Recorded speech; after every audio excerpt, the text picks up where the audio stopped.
Okay, so our speaker today is my new friend. I just have met him recently.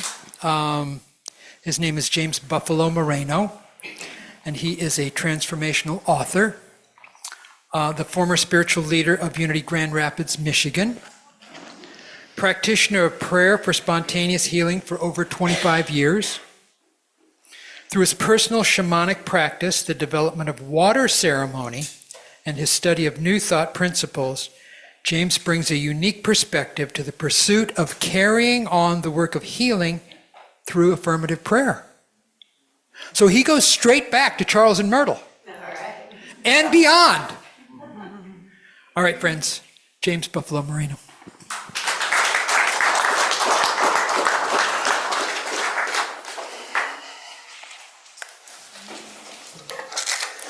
Good morning. Good morning.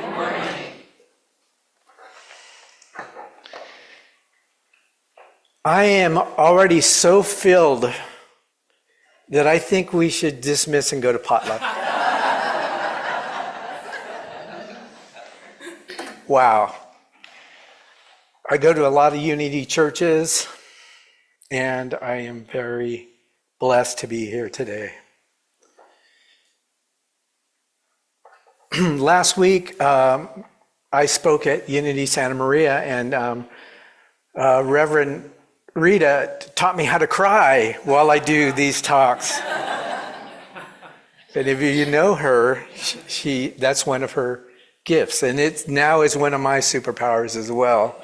I can feel me welling up during just the introductions and everything that's happened so far. You have pipes. You are both gifted, and I am grateful that you share your gifts with this community and with others, I'm sure. You know, I spoke with Reverend Brian on Friday, and we were just talking about different things, and he brought up the name Houston Smith, which was a person who wrote about world religions. And I had not heard Houston Smith's name before. So after we got off the call, I'm like looking it up, and I'm reading different quotes and different things from things that Houston Smith wrote. Later on in the day, actually in the evening, I saw a post from a friend named Christine saying that I need to read this book every once in a while in my life. And right now I'm reading this book. And it was a book called The World's Religions by Houston Smith. And so it's interesting how life is that way. You know, when you get a Volkswagen, everybody has a Volkswagen all of a sudden, and things like that. When you know somebody pregnant, everybody's pregnant, right? It just starts happening in the world. Today, my talk title is Our Divine Uniqueness. Our divine uniqueness is an exploration of the sacred truth that each of us is a unique expression of the presence and the one power of God. This talk invites us to move beyond comparison, limitation, and labels to discover the divine pattern already alive within us. Like no two leaves or fingerprints are the same, no soul carries the exact expression, gifts, perspective, and purpose that you do. When we awaken to our divine uniqueness, we stop trying to become someone else and begin embodying the fullness of who we truly are. Individualized expression of divine mind. Here to bless the world in our own irreplaceable way. There are times in life when we can feel as though we say, "We love you just the way you are. Now change." No married person ever thought that, right? Change itself is not the problem. Life is change. Growth is change. Consciousness is change. There was a time in our lives when crying happened on a regular basis. It was the only form of communication that we had. And then somewhere, one day, hidden somewhere in our lives was the first day that we experienced life without crying. I don't know anybody who could name that day, but we moved and we changed into that. We now had the power of communication for ourselves and for others.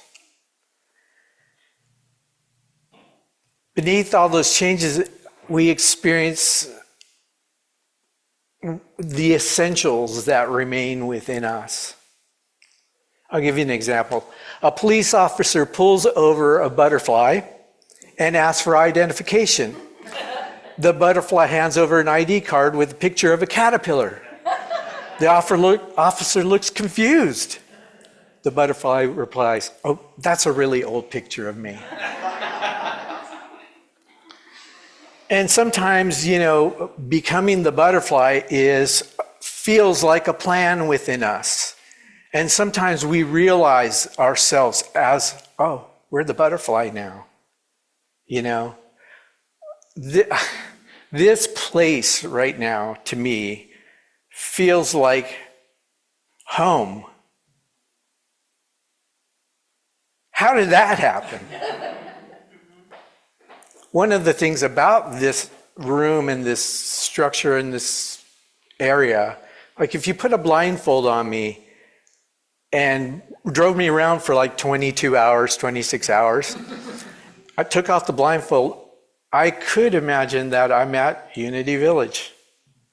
Just the very walls and the decorations and the lights and the feel of the community here.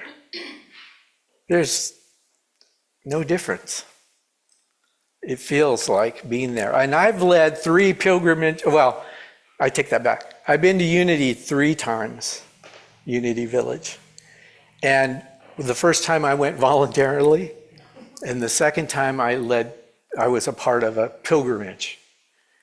And we just learned so much, and I could just feel so much by being in the Fillmore Chapel or going into the room where it's a place for meditation, and it says, and the chairs are they're like that chair back there with the same velvet, I think, or whatever that material, suede or whatever that is. And it says, "Peace, be still." And you sit with that. It's unbelievably connecting and peaceful. I discovered that I was going to be doing exactly what I'm doing right now. At my father's funeral, when I was 8 years old, a priest named James Waters was speaking, and I thought, I want that. I want to be here for others in that way. It was not a decision, it was like the unfolding. Something happened, like I knew I would be standing here.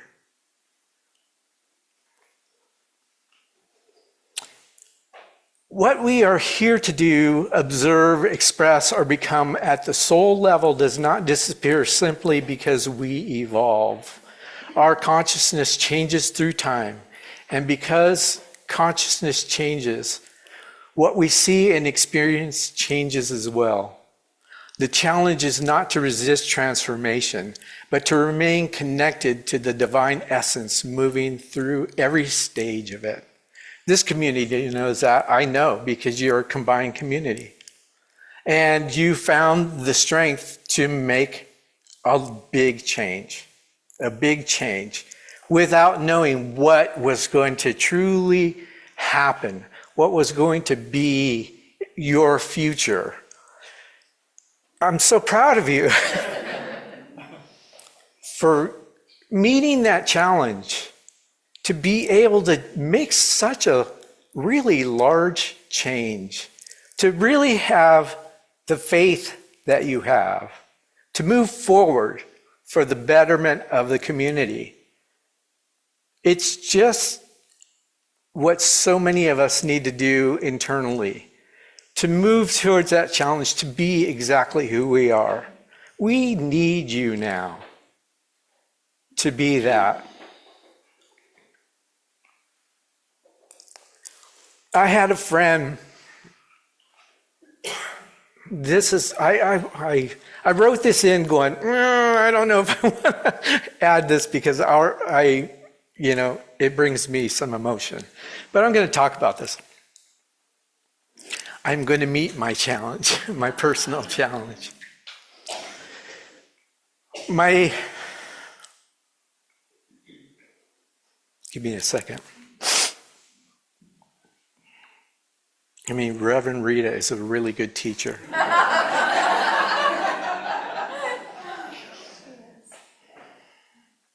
My friend named Betty Friend, my best friend's mom. I was an appraiser for 15 years, and we met in her house. It was a Victorian house, big house like this. And upstairs was our office, and it was the entire attic.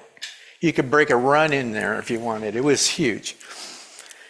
And so I got to greet and meet Betty every morning, and I would walk past her and walk up the stairs to go to our office, and we'd say hello, maybe, talk a few minutes here and there. And sometimes we would talk longer, like she'd be sitting there with her cat or whatever, or drinking coffee or reading a book. She was always reading a book, always. So we would talk about the books that she was reading, and we began to share some books. Some of the books that we shared together was Wayne Dyer, Change Your Thoughts, Change Your Life, Marianne Williamson, A Return to Love, James Allen, As a Man Thinketh. And then I had met a best-selling author by the name of Laura Day. We became friends, and I started helping her in Los Angeles doing some of her workshops. So it really made a change in my life, this book that she wrote. So I shared that with Betty as well. And that book is called The Circle by Laura Day. There's like a million books named The Circle.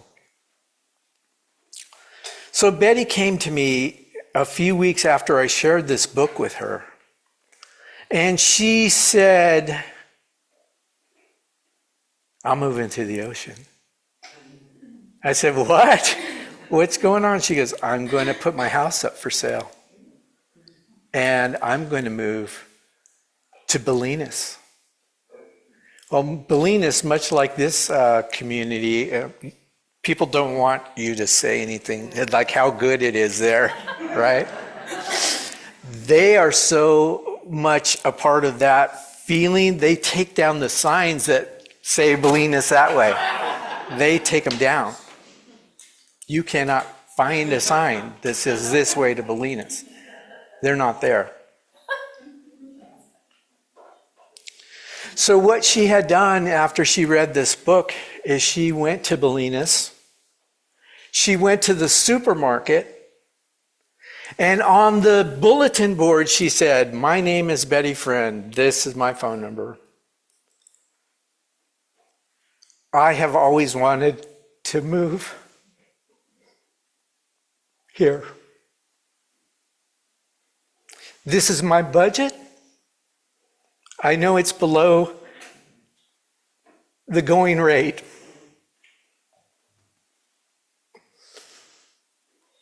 But I will treat your house and your garden like it's mine." And somebody called her back. And Betty moved to Polina. So good. So good.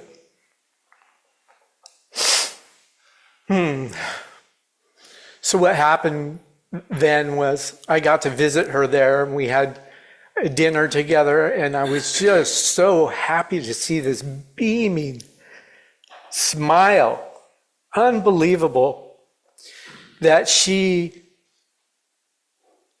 believed what she had always believed, that she made the effort to move towards what she always knew she should have in her life, that she would enjoy life the way her soul said she needed to enjoy life.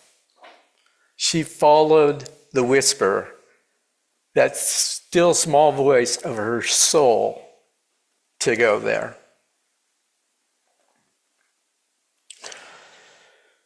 And in Bolinas, when I was looking up Bolinas to see how far it was from different things. It says, the famously secluded counterculture town of Bolinas. That's how much they don't want you to know it's there. Viktor Frankl wrote, when we are no longer able to change the situation, we are challenged to change ourselves. Sometimes spiritual growth is not abandoning ourselves. Like she had to say goodbye to the house. She had to say goodbye to the company that we had to find a new office. We had to, things were connected to that. And she knew that this was going to affect her son's life. But instead, and still, she went to where she knew her soul was asking her to go. Charles Fillmore wrote, like we're all friends with Charles, right? Charles Fillmore wrote, let God within you express itself through you in the world without recognizing each person as a focal point in God's consciousness. I'm going to read that one more time. Let the God within you express itself through you in the world without recognizing each person as a focal point in God's consciousness. Just be a part of God. Just be a part of God. And perhaps that is the invitation, not to imitate another soul's expression, but to allow the inward fire of your own being to emerge authentically. Eric Butterworth echoed the same truth when he said, don't go through life, grow through life. And let's talk about Myrtle for a minute. I mean, I know we all know Myrtle's story. It's been said so many times. You know what conclusion she came to. She was a child of God, correct? So she did not inherit sickness. Been told time and time and time again. But what did Myrtle actually do? That story that we all know is just a general story. It's just the general way that she did her work. The truth is, she didn't simply achieve her wellness, she awakened to her divine mind. She told people, I'm not cooking anymore. My job now is to make myself well. So you're going to do this, and you're going to clean that, and you're going to cook this, and you're going to do all these things because my job now is to make myself well. So I'll be in this room over here with a chair in front of me with my way shower sitting there, and I'm going to spend years working on this. She didn't say all that, really.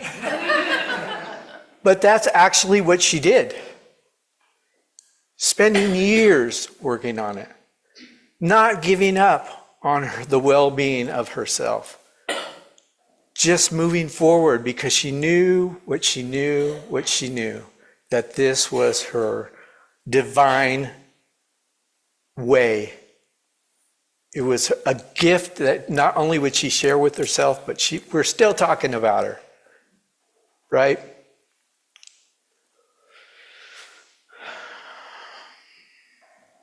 To grow through life spiritually is to honor both truths simultaneously. That we are changing constantly. And that something sacred within us remains eternally whole. Our divine uniqueness is not something we achieve. It is something that we awaken to. I already love you. I know this. And I'm so blessed to be with you today. You will see if you stay for my ceremony, and I understand that people have other commitments, so don't worry if you don't stay. But you will see a part of my gifts, the blessing that has been given to me. And when I got here to Unity, I didn't have to give them up because I'm accepted for the gifts that I have and the gifts that I have to share. That's why I love Unity. If I could use a word that's been used before, it's zeal. Zeal for this work. Namaste.